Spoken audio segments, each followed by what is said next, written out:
NDA समर्थित JDU उम्मीदवार विधान पार्षद प्रत्याशी रीना यादव, लोजपा ट्रक से नरेश प्रसाद और राजद से वीरेंद्र यादव आज जिला समाहरणालय पहुंचकर एडीएमओ नौशाद अहमद के चैम्बर में अपने नामांकन का पर्चा दाखिल किया।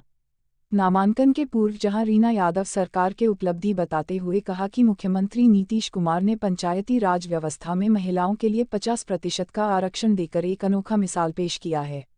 इसके साथ ही सरकार की ऐसी कई सारी योजनाएं हैं जो महिलाओं को स्वावलंबन बनाने के लिए प्रेरित किया है। इसके साथ ही बालिका पोशाक योजना, साइकिल योजना, छात्रवृत्ति योजना से सभी वर्ग के छात्राओं को लाभ मिल रहा है। अगर मैं चुनाव जीतती हूं तो पंचायत प्रतिनिधियों की समस्याओं को विधानसभा में उठाने का काम करूंगी।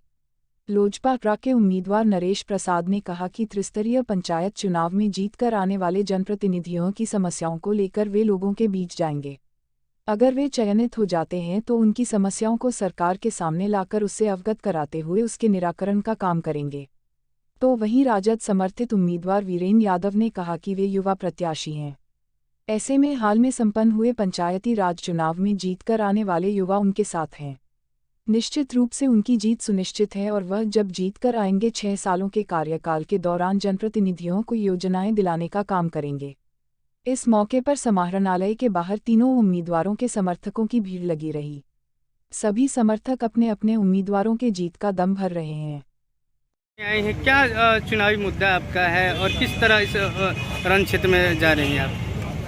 देखिए, आज हम लोग एमएलसी के चुनाव के नामांकन के लिए जा रहे हैं और जैसा कि आप सभी को पता है कि मैं जदयू के प्रत्याशी के रूप में चुनाव लड़ रही हूँ।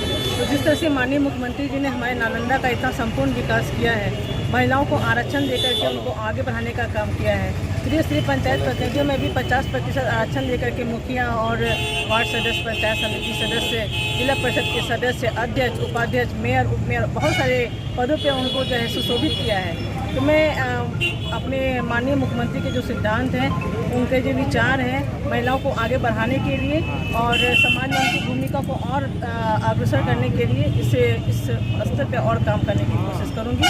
और एमएलसी के होने के नाते जितने भी जनप्रतिनिधि हैं उनकी जो मुख्य रूप से समस्याएं हैं, चाहे वो ज़मीनी स्तर के हों या उनसे जुड़ी हुई जो समस्याएं हों, उन सभी समस्याओं को विधान परिषद में उठाने का काम करूँगी। मुद्दे तो विकास है और विकास के ऊपर ही चुनाव लड़ेंगे हम लोग।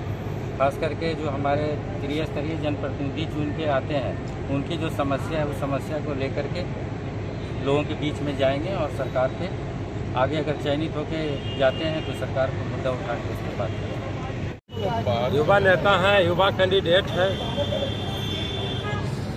सब युवा जीते हुए हैं, पंचायत प्रतिनिधि हैं, सब मिलकर वोट दे रहे हैं, हम जीत रहे हैं। मुद्दा क्या है आपका?